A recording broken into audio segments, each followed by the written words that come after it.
El sistema busca moldear nuestra visión del mundo, fortalecer el monopolio de la opinión. Su objetivo final, el adoctrinamiento de la sociedad. Bienvenido a Convoy. Diversidad de formatos, conceptos, opiniones, gustos, preferencias, creencias e ideologías. El Convoy rebasa todas las fronteras y su ruta no tiene destino, uniendo a la mayoría de las minorías. Avancemos juntos. Convoy. Convoy presenta el podcast de la revista Proceso.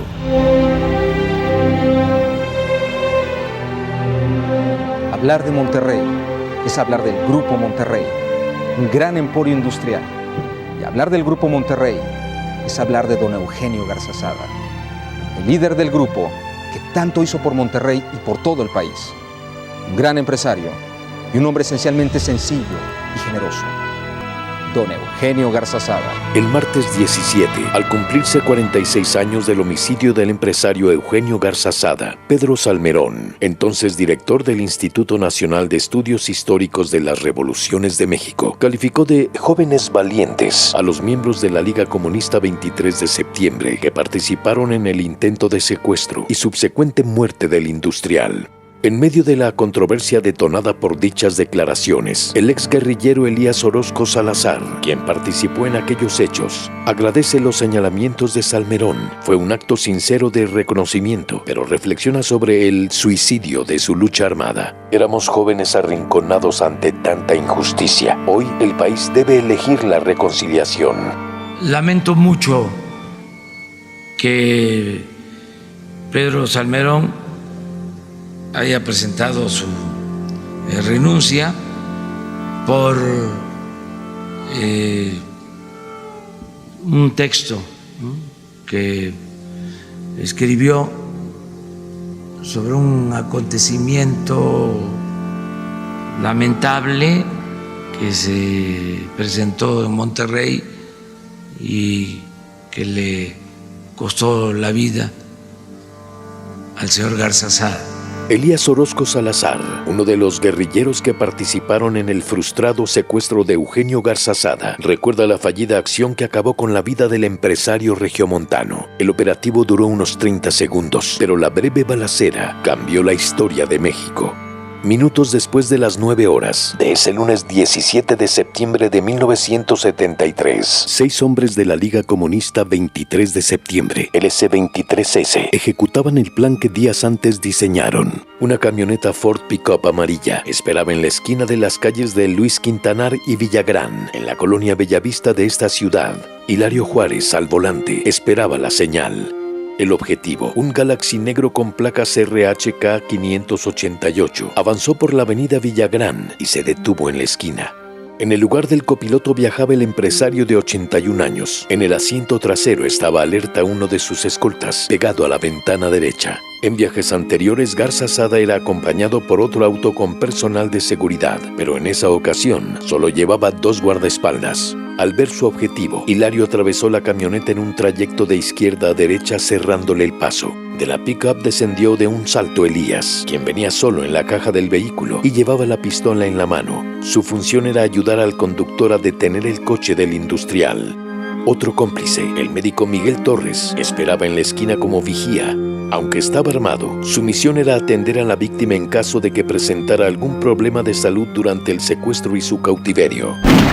Bernardo Chapa, chofer de Garzazada, era diestro en el oficio de guardaespaldas. Fue quien disparó primero su escuadra y desató la balacera. Derribó a los guerrilleros Javier Rodríguez y Anselmo Herrera, quienes se aproximaron por la puerta donde estaba el empresario. Ambos atacantes habían esperado en la acera y recibieron los tiros a quemarropa. Eran jóvenes inexpertos y dejaron su vida en la calle sin haber accionado sus armas. Orozco Salazar, conocido como compañero Ulises, se aproximó al lado del conductor y le disparó 4 veces. Torres, al ver la resistencia, se acercó al coche y también descargó su pistola contra Chapa, quien alcanzó a dispararle en el hombro izquierdo. Al final, el chofer escolta quedó muerto frente al volante. El peritaje arrojó que tenía 17 impactos de bala. El otro guardia que estaba en la parte trasera del coche, Modesto Hernández, alcanzó a desenfundar, pero no pudo defenderse. Fue acribillado por Edmundo Medina, quien lo atacó por el lado derecho del Galaxy. Él también disparó contra Chapa. Cuando los escoltas fueron neutralizados, Orozco Salazar rodeó el auto y encontró la puerta abierta. Garzazada salía de la parte de abajo del tablero donde se había refugiado. Pretendió sentarse, pero se fue reclinando lentamente en el asiento mientras gritaba agónicamente. Un instante después, perdió el conocimiento. El secuestrador lo jaló fuera del auto y Garzazada quedó tendido en la calle, inerte. Orozco supuso que se había desmayado por la impresión, le quitó la escuadra calibre 22 que portaba y lo jaló de los pies, pretendiendo llevarlo a la camioneta, mientras escuchaba a sus compañeros que desesperadamente le pedían que lo dejara y que se retirara. Impaciente al punto del pánico, Orozco los encaró y les preguntó por qué no querían llevárselo. Le dijeron que el hombre estaba herido y se percató de que ciertamente sangraba. El empresario había recibido un balazo que le atravesó el tórax de derecha a izquierda. Hilario bajó de la camioneta y vio los cuerpos tirados. ¡Qué bárbaros! ¡Qué mal nos vimos!, exclamó abatido. Ahí estaban sin vida Javier, su compadre, y Anselmo, un ingeniero agrónomo de El Mante. Muerto, el industrial regiomontano ya no servía para sus propósitos. Nunca fue su intención matarlo. En su ensoñación revolucionaria, habían planeado que a cambio de regresar vivo al fundador del Tecnológico de Monterrey y de las fábricas Ilsa, Aceros Alfa y Cartón Titán, el presidente Luis Echeverría les permitiría difundir un manifiesto en el que condenaban la política oficial antipopular y la represión criminal del gobierno.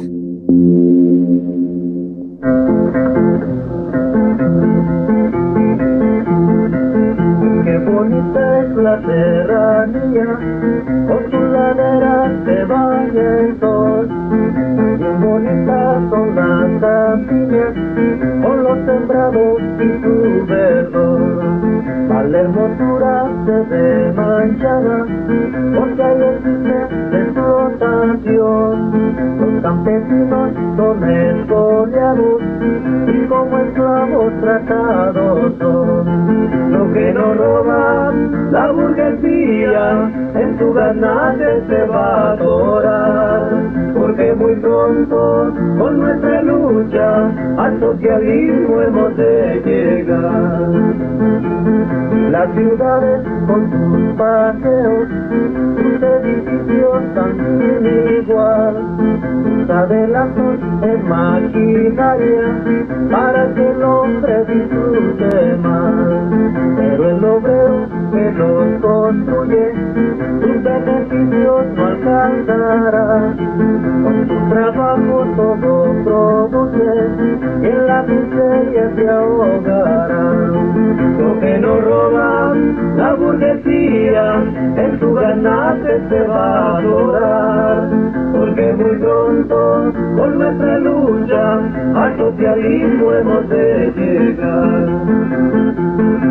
Los industriales y los banqueros y los burgueses en general, todos se roban y nunca se hartan, pero su hora se acerca ya. Proletarios de todo el mundo, con su futuro se juntarán, y a los burgueses y compañía las soluciones se expropiarán. Lo que no roba la burguesía, en su ganancia se va a adorar, porque muy pronto con nuestra lucha al socialismo hemos de llegar. Al socialismo hemos de llegar, al socialismo hemos de llegar. Orozco Salazar rechaza ser el autor material del homicidio de Garzazada. Sostiene la teoría de que al empresario lo mató su propio chofer, porque la víctima jamás estuvo en la línea de fuego, asegura. Tal vez, continúa, al conductor se le escapó un tiro por accidente, porque ya agonizando, seguía accionando el arma buscando a ciegas a los agresores. También considera extraño que no se conozca el peritaje sobre las causas de la muerte. Cree que el examen forense echaría luz sobre los hechos y deslindaría responsabilidades sobre los 5 muertos de la operación. Con el secuestro, los guerrilleros querían consolidar su movimiento subversivo, pero lo que obtuvieron, lamenta Orozco, fue el suicidio de la Liga Comunista 23 de septiembre y el ocaso de la guerrilla en México, pues el contraataque oficial fue contundente y demoledor. El exguerrillero asegura que solo ha matado al chofer del empresario. Nunca volvió a darle muerte a nadie, ni cuando lo capturaron días después en un operativo policial en el que pretendió abrirse paso a tiros para escapar.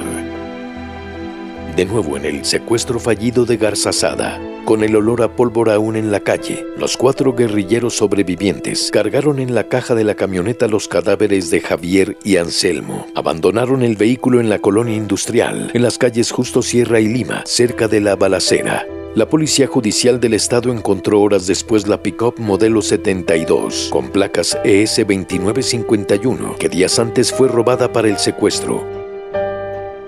Los frustrados guerrilleros abordaron después un Ford Falcon gris con placas sobrepuestas RRZ92 que más tarde abandonaron con los cadáveres de sus compañeros. Aunque querían llevárselos, José Ángel García, el Gordo, uno de los jefes máximos de la organización que los apoyó en la fuga, les ordenó que los dejaran. No podían perder tiempo, les dijo, porque una jauría de agentes ya los buscaba.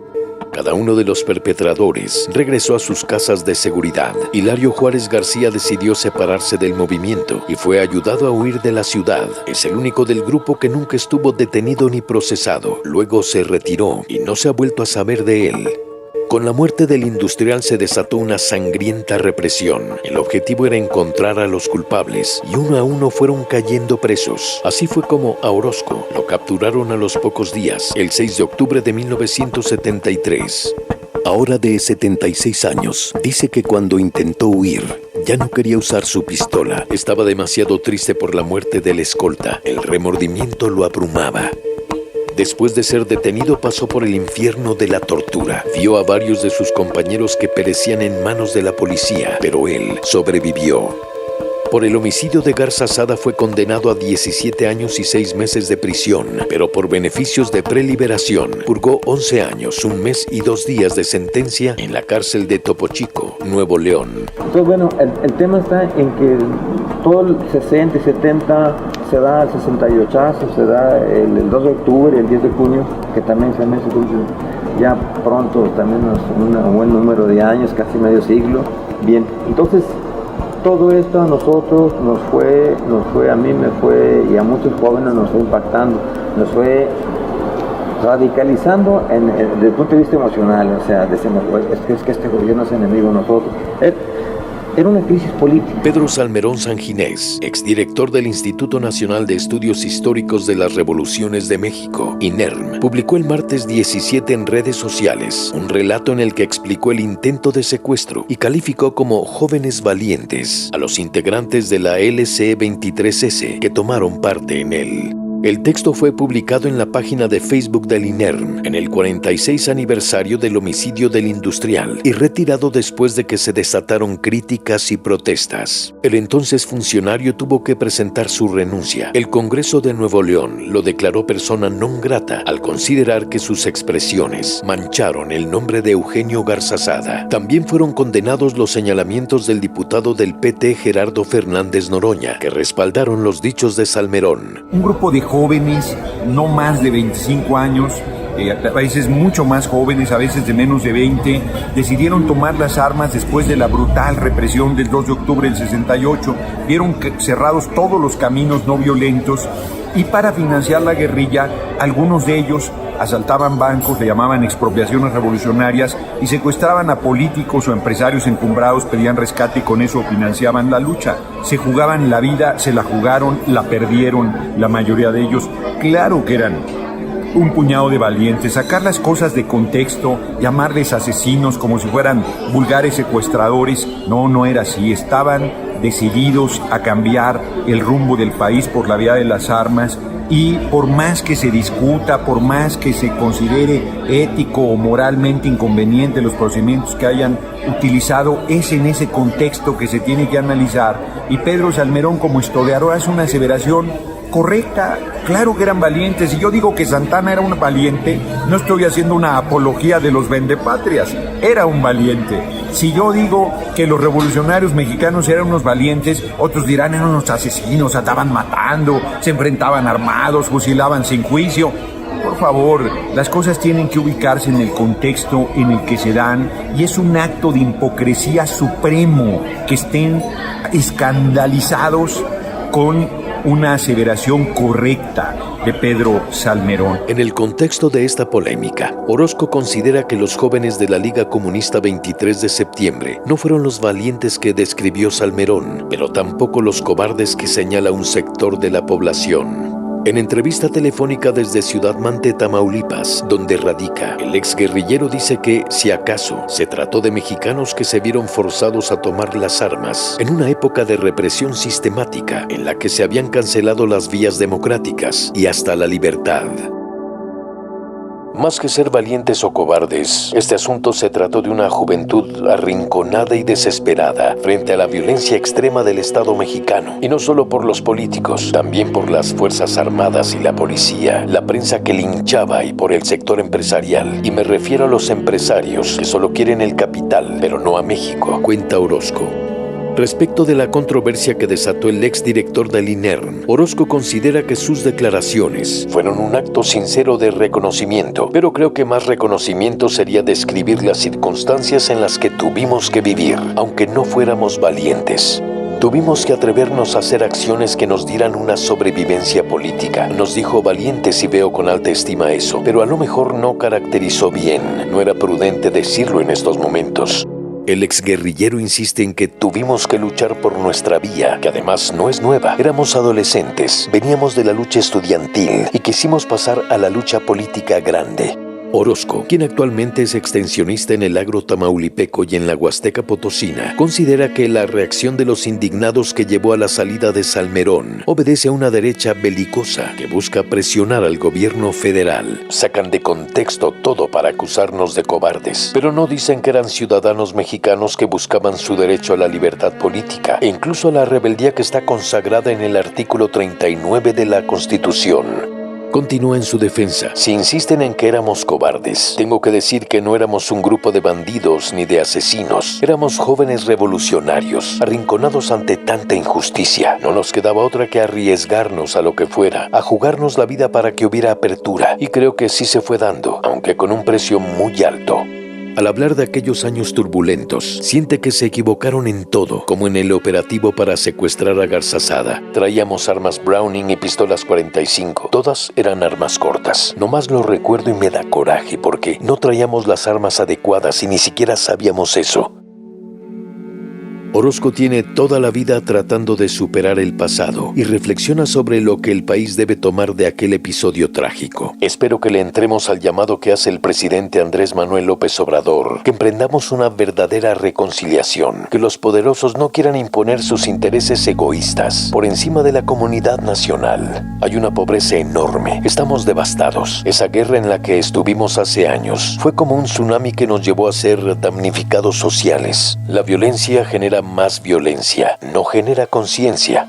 Dice que después de los hechos trágicos de 1973, ofrece disculpas a la ciudadanía, pero no a los empresarios. Menciona que los industriales también contribuyeron a que se generara el ambiente en el que florecieron las guerrillas. Lamento lo que ocurrió aquel 17 de septiembre de 1973. Era un joven inexperto y no sabía lo que significaba, lo que era una polarización, que también hizo el propio señor Eugenio. Sacan sus bondades, pero no hablan de su trayectoria política, señala. A decir de Orozco, Garzazada dio $50 millones a Augusto Pinochet para que adquiriera armas y consumara el golpe en Chile el 11 de septiembre de 1973. La razón de ese financiamiento al dictador era porque el empresario regiomontano tenía en territorio chileno intereses que fueron defendidos por el golpista, agrega.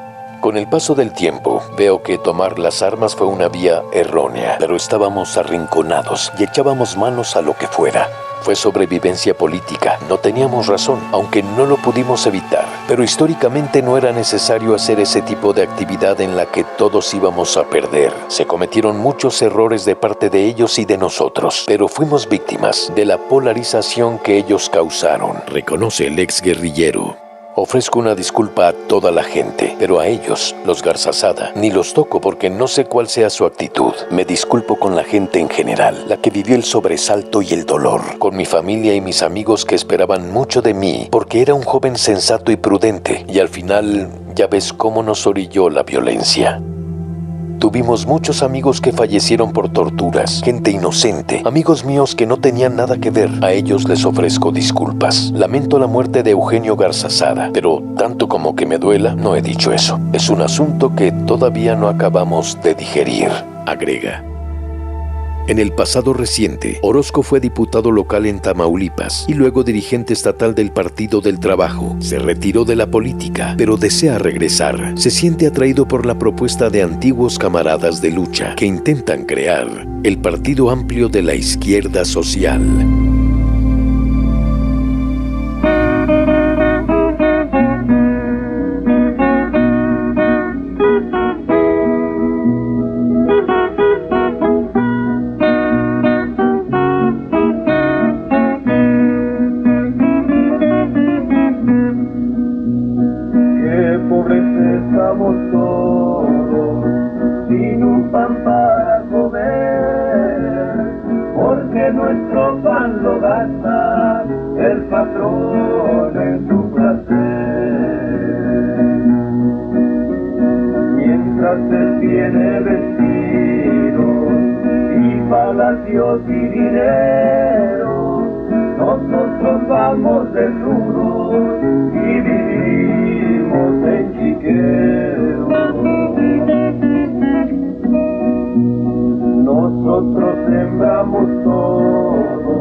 Este fue un reportaje de Luciano Campos Garza, publicado en Proceso 2239, de venta en kioscos, Oxxos y Sanborns, o www.proceso.com.mx y en las cuentas de Twitter y Facebook, @Revista Proceso.